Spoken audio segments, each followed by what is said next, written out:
So let me tell you a quick story about my cat. A cat video? Well, it's not a cat video. Have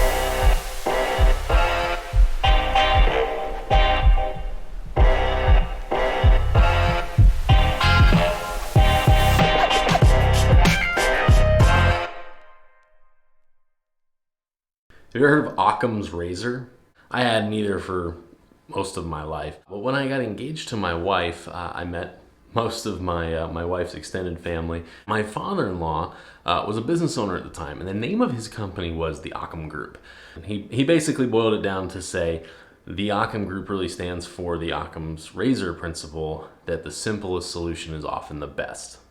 I did some digging onto it because I still didn't really understand what Occam's razor was. So I found this definition. Occam's razor is the problem-solving principle that states entities should not be multiplied without necessity. The idea is very distinguished from Occam's classic philosopher theologian. Sometimes paraphrased by stating like, simple solution is like the right one. Occam's razor says that when presented with competing hypothesis, that is the same prediction, one should select the solution with the assumptions, and is not anything about choosing between hypotheses to make predictions. Well, that didn't really help me. So I went back to basically what my father-in-law said, and that is that the simplest solution is often the best one. And that really kind of carries a lot of weight with me in both the way that I do things in my personal life and in my business. So let me tell you a quick story about my cat. A couple days ago, my cat was really sick. I didn't know what was going on. He's my cat. We have two cats in our family, and this one is mine. His name is Pete the cat. Great cat, big, like 16-pound black tabby cat, lots of fun.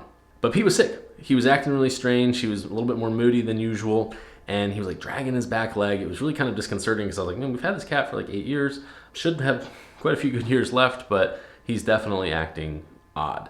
So I took him to the vet, and they, of course, charged me an arm and a leg to do a full blood workup and all this stuff. And basically what they came back with was, well, there's like a 5% chance that this is like an infection and a 95% chance that this is like psychological. And so I was like, wait, are you telling me my cat's like a millennial and he's like stressed? He's got anxiety or something like that? And basically they said, yeah, he's, there's something that's changed in his life that is making him anxious, which I basically said, look, there's nothing that has changed. Everything is the same. I think it's probably the infection. And they said, no, it's not. We'll send the labs off for further analysis, but 95% sure that this is not an infection. So fast forward a day or two, and guess what? Get a call from the veterinarian, and lo and behold, it was an infection.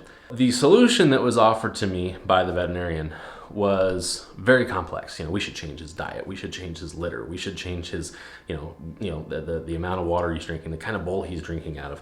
And oh, by the way, you should also have him come to the vet's office for the next 3 days. We're going to put him on an IV, and we're going to give him fluids to see if we can flush this infection out of his system. And I said, wait a second, he's a cat. And shouldn't we just try antibiotics? Isn't that the simplest solution? And the vet basically said, well, yeah, that is a simpler solution, but we're not sure it's going to work. So I said, well, let's try that first. Let's start with the simplest solution. And oh, by the way, the more complex solution was $700 as opposed to $36. So maybe there was a little bit of a ulterior motive for why we were suggesting the more complex solution. Sometimes in life, the simplest solution is often the best solution, because guess what?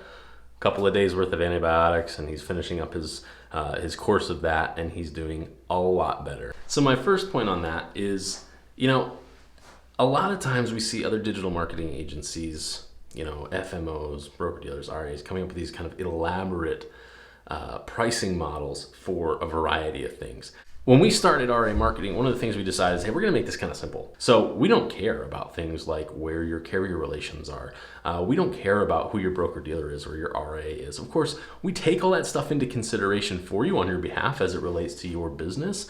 But we're kind of agnostic, for lack of a better word, when it comes to where those relationships are. Because what we care about most is that you do right business and that you are successful. But even beyond like the pricing of what we do here at RA, we try to keep things relatively simple for the folks that are utilizing our platform.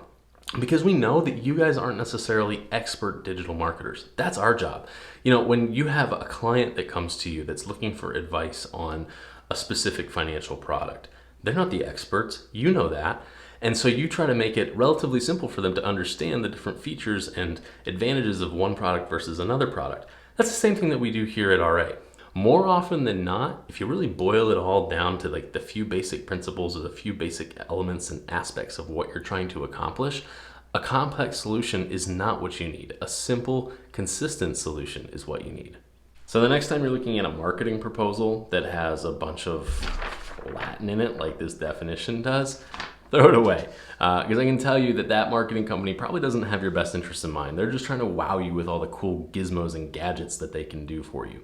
That's why at RA, we try to keep things simple, and we try to make it so you get in front of the right prospect to get them to attend the right seminar or to pick up the right phone call. All of the right things there are your seminar and your phone call.